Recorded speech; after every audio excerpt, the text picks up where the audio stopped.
월요일 보이는 큐티에 오신 여러분 환영하고 축복합니다. 저는 김주현 전도사이고요. 네, 저는 김민아 목사입니다. 여러분 반갑습니다. 네, 우리 전도사님이 웰컴백 했습니다. 아이고, 감사합니다. 어떠셨어요? 좀 재밌는 에피소드나. 네, 재밌는 에피소드는 차차 풀기로 하도록 하겠습니다. 안 죽고 돌아왔네. 네, 잘 살아 돌아왔습니다. 잘 먹고 오히려 잘 먹고 네. 살도 찌고. 맞아요. 좋습니다. 감사합니다. 우리가 유승환이가 기도를 얼마나 빡세게 하는지 몰라요. 너무 감사합니다. 네. 임원단도 기도 많이 네. 하고 수요 기도회도 하고 주일날도 하고 너무 감사합니다. 네. 기도회 덕분에 네, 건강히 무사히 네. 잘 돌아온 걸로 생각합니다. 예. 목사님 한 주간 어떻게 지내셨나요? 저는 뭐 이제 1대 지향육을 계속 진행하면서 굉장히 피곤해요. 피곤하고 만만치 않고 네, 뭐 그래도 감사히 열심히 하는 사람들의 모습을 보면서 또 감동을 받고 감동에 또 열심히 하고 네. 그럼 또 다시 피곤하고 그래서 이게 반복된 삶입니다. 네, 고생이 너무 많으셨네요. 아닙니다. 그럼 이제 한번 말씀을 보도록 네, 하겠습니다. 몇 절이죠? 오늘 말씀은 사도행전 16장 35절에서 17장 3절의 말씀이고요. 네. 저희가 함께 볼 말씀은 16장 40절의 말씀입니다. 네, 제가 한번 읽어보도록 하겠습니다. 네. 두 사람이 옥에서 나와 루디아의 집에 들어가서 형제들을 만나보고 위로하고 가니라. 아멘. 먼저 우리가 2차 전도여행을 조금 정리해 볼 필요가 있을 것 같습니다. 네. 뭐 아시다시피 2차 전도여행 출발하기 전에 이 사도 바울이 바나바에게 얘기하지 않습니까? 우리 1차 때 갔던 교회들에 가서 좀 격려하고 좀 잘하고 있나 없나 우리 좀 확인 좀 하고 오자. 그래서 알겠다라고 했을 때 바나바가 얘기하는 것이죠. 마가라는 요한. 우리 그 사람을 데려가야 된다. 다시 한번 데려가면 어떻겠냐? 그런데 이제 이 바울은 어떻게 합니까? 절대 안 된다. 그것 때문에 굉장히 다툼이 커졌고요. 네. 싸움이 일어났고 결국에는 둘이 갈라지게 됩니다. 그래서 제가 큐티 때 얘기했지만 이 누가 저자죠. 네. 이 사도행전의 저자 누가는 사도 바울에게 초점을 맞춰요. 그래서 바나바의 전도 여행에 대해서는 저희가 우리가 볼 수 없고 사도행전은 이 사도 바울의 중심을 잡고 어떻게 전도를 했는지 이야기 되는데 이제 말씀이 2차 전도 여행을 떠나는 거죠. 그래서 제가 한번 잠깐 정리를 해봤는데 네. 이제 바울과 실라가 함께 떠나게 됩니다. 그래서 기존 아시아에 있는 교회들을 굳건히 세우고요. 더베와 루스드라에 가게 됩니다. 거기에서 디모데를 만나게 되는 거죠. 우리가 잘 아는 디모데 네. 전서, 디모데 후서 말씀이죠. 그렇죠. 거기 나오는 디모데를 만나게 되는데요. 여기서 되게 충격적인 장면이 나와요. 그러니까 디모데는요, 이 이방인이기도 하지만 유대인의 또 피가 흐르기 때문에 네. 이 디모데에게 어떻게 하느냐, 할례를 시킵니다. 할례를 받지 않았던 디모데를 네. 유대인 선교에 도움이 되기 위해서 할례를 시켜서 데려가는 거예요. 할례라는 게 우리가 뭔지 알잖아요. 네네. 그러니까 이 뭐 어렸을 때 태어났을 때 사실 유대인들한테 태어나자마자 거의 할례를 진행하기 때문에 네. 큰 고통이 없을 수 있겠지만 이미 다 큰 성인한테 할례를 한다라는 게 얼마나 큰 고통과 아픔인데 이거를 복음을 위해서 했다라는 것 자체가 제 생각에는 너무나 큰 일이 아니었나라는 생각을 하게 됩니다. 네. 어쨌든 거기서 이런 중요한 일이 있었고요. 이 더베와 루스드라에서 더 아시아로 나아가서 말씀을 전하려고 할 때 성령님께서 막으시고 예수의 영이 막으셔서 어떻게 합니까? 이제 방향을 틀게 됩니다. 마게도냐 사람이 갑자기 환상에 나오면서 우리를 좀 도와달라라는 그 환상을 보고 하나님께서 방향을 유럽으로 틀라고 하시는구나 해서 방향을 유럽으로 틀게 됩니다. 그리고 빌립보에 가게 되는 것이죠. 거기에서 누구를 만나느냐? 이 여인들 앞에서 말씀을 전할 때 말씀의 은혜를 받아서 우리 집에 가십시오라고 했던 바로 여인이 오늘 우리 본문에서 읽었던 말씀이기도 하죠. 네. 루디아의 집, 바로 루디아라는 집에 가게 됩니다. 이게 어떻게 보면은 유럽의 최초의 교회의 모습이기도 해요. 루디아 집에 갑니다. 그리고 나서 이제 복음을 이 유럽에서 말씀을 전하게 되는데요. 이제 첫 번째 사건이 일어납니다. 어떤 사건이냐? 귀신 들린 여종을 치료하는 사건이 일어나는데 어떤 귀신 들린 여종이냐? 점치는 집에 귀신 들린 여종이에요. 그러니까 점을 보러 이 집에 오면은 귀신 들린 여종이 답을 해주고 이리 가라 저리 가라 이런 걸 해준 거죠. 어떻게 보면은 무당이나 점집비랑 그쵸. 비슷한 거죠. 근데 이제 사도 바울이 예수님의 능력으로 치유하게 되니까 어떻게 됩니까? 이 집은 돈을 못 벌게 네. 된 상황인 거죠. 그래서 신고를 하게 되고요. 이로 인해서 어떻게 됐냐? 바울은 옥에 갇히게 됩니다. 그 옥에 갇혀서 이 바울이 그럼 낙심하느냐? 하나님, 도대체 이러려고 나를 유럽으로 보냈습니까? 아시아 간다 그랬잖아요. 이게 아니라 유럽에서 갇히게 되니 거기서 하나님께 찬양하고 기도를 하는 거예요.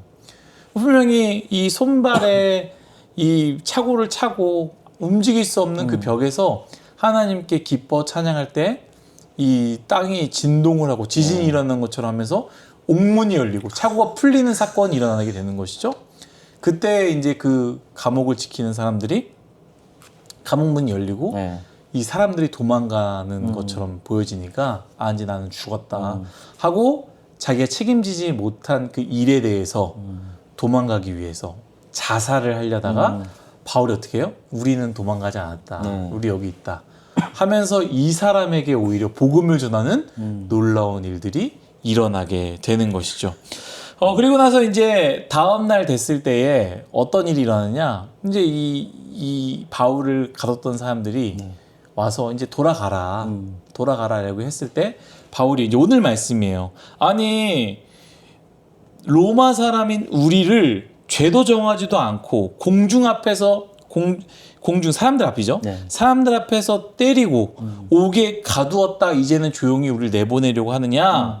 안 된다. 나는 로마 시민권자가 친히 와서 우리를 데리고 나가야 된다라고 얘기를 하는 거죠. 우리가 죄가 없다라는 것을 보여줘라.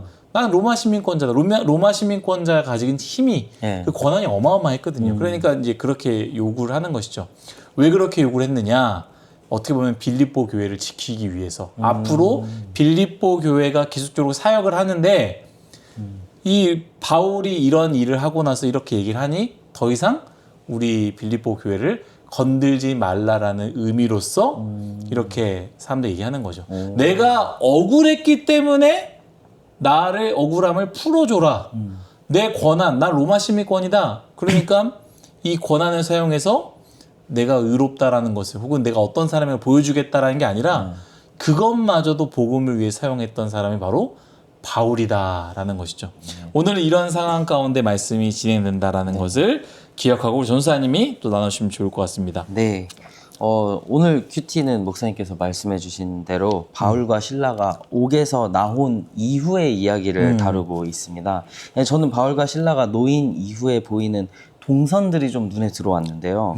16장 40절 그리고 17장 1절에 이게 자세하게 나와 있는데 오늘 저희가 함께 본 본문에서는 그들이 곧장 루디아의 집으로 향했다고 하고 교회로 간 거죠. 네, 그렇죠. 그리고 거기서 사람들을 위로하고 또 바로 떠났다고 합니다. 그 후에 암비볼리와 아볼로니아에 들려서 데살로니가에 이르렀다고 쓰여 있습니다. 이 짧은 두 구절 안에 굉장히 역동적인 동선을 기록해 놓은 것은 읽는 이들로 하여금 이 사건들이 빠르게 진행되고 있는 단서를 주는 게 아닐까라는 생각을 해보았습니다. 그래서 머물고 떠나고 만나고 헤어지고의 반복인 우리의 짧은 인생이 복음이라는 씨앗을 가지면 어떤 역할을 할 수 있고 어떠한 영향력을 가지게 되는지 오늘 말씀을 통해 위로라는 맥락 아래서 짧게 나누어 보려고 합니다. 오늘 본문 말씀 한 번만 더 읽어주실 수 있을까요? 네, 40절입니다. 네. 두 사람이 옥에서 나와 루디아의 집에 들어가서 형제들을 만나보고 위로하고 가니라. 아멘. 네, 바울과 실라가 감옥에서 나온 후 곧장 향한 곳은 루디아의 집이었고 또 지난주 금요일에 잠시 목사님께서 나눠주셨듯이 루디아는 자신의 집을 바울과 실라에게 내어주었고 맞아요. 말씀 사역을 잘할 수 있도록 필요를 채우고 공급하고 도왔던 사람이었습니다. 바울과 실라는 그들을 찾아가서 걱정하는 마음으로 기도하고 있는 사람들을 위로했는데요. 원어로 보면 이 위로라는 뜻을 가진 헬라어 파라칼레오라는 단어는 권면이라고도 해석이 되어진다고 합니다. 그렇다면 사도 바울과 실라는 드보라가 아니죠. 루디아의 집에 모인 무리들을 위로하고 또 어떤 상황에서도 말씀을 지키기를 권면했다고 해석할 수 있습니다. 방금 감옥에서 나온 누구보다 위로받아야 할 사람들이 해주는 위로, 끝까지 믿음을 지켜가며 감옥문을 기도로 열었던 사람들의 믿음을 향한 권면은 루디아의 집에 모인 사람들에게 큰 위로가 되었을 것 같습니다. 아멘. 우리 뉴송화의 공동체에도 이런 외침들이 있는 것 같습니다. 어려운 일이 있어도 어려운 그룹원을 먼저 챙겨주시는 그룹장님들이 계십니다. 아무리 바빠도 시간을 희생하며 뉴송화회를 섬기는 임원단이 있습니다. 또 밤을 새어가며 기도하시고 또 큐티로 준비하시는 목사님의 수고가 있습니다. 우리는 모두 위로받아야 할 사람들이지만 그 안에서도 위로받기를 마다하며 위로하기를 힘쓰고 살아가는 분들을 만나게 됩니다. 만나고 헤어지고를 반복하는 우리의 삶 속에서 복음의 씨앗을 가진다면 우리는 서로에게 위로와 권면을 하며 하나님을 나타낼 수 있을 것입니다. 부디 뉴송화의 모든 분들이 나의 상황과 환경을 뛰어넘어서 위로받기보다 위로할 수 있는 사람들이 되기를 축복합니다. 아멘. 네, 그리고 아까 소개한 단어 파라칼레오라는 헬라어 단어에 위로하다, 권면하다 외에 또 다른 의미로 여러 번 쓰인 뜻이 있는데 그건 바로 간구하다라는 뜻이 있습니다. 서로의 아픔을 위로하고 믿음으로 권면하는 것, 그것은 우리의 역할이자 공동체가 가진 아름다운 특권입니다. 그러나 거기서 멈출 수 없습니다. 우리의 한계를 넘어서는 위로와 변화는 오직 하나님께 간구할 때 시작됩니다. 부디 오늘 하루 파라칼레오를 실천하여 하나님께는 간구하고 서로에게는 위로와 도전이 되는 귀한 뉴송화의 모든 지체들이 되길 예수님의 이름으로 축복합니다. 아멘. 파라칼레오. 저 너무 감동이 됩니다. 네. 네, 우리 기도할까요? 네. 네, 기도하도록 하겠습니다. 하나님, 우리의 인생 위로받기 원하는 인생이지만 늘 위로하신 예수님을 바라보며 또한 위로를 마다하고 달려나갔던 믿음의 선배들을 바라보며 우리의 인생 또한 위로받는 것 좋지만 위로할 수 있는 아름다운 인생이 되게 하여 주옵소서. 아멘. 그렇게 또 하나님께 간구하는 아름다운 인생이 되길 원합니다. 그러한 뉴송화이 되길 간절히 원하오며 사랑이 많으신 예수님의 이름으로 기도드렸습니다. 아멘. 네, 오늘도 월요일이 찾아왔습니다. 힘들게 하루를 시작하기보다는 힘내어서 하나님과 함께 말씀으로 동행하는 우리 모두가 되었으면 좋겠습니다. 특별히 이제 중간고사가 네, 맞아요. 시작이에요. 그래서 우리 대학부 지체들 너무 힘들겠지만 기도하시고 네. 또 기도한다고 점수 잘 나오는 건 아닙니다. 열심히 하셔야 잘 나오는 거니까 최선을 다하시고 한 만큼 또 열매 맺을 수 있는 네. 그런 여러분들이 됐으면 좋겠습니다. 여러분 힘내세요. 여러분 화이팅입니다. 화이팅!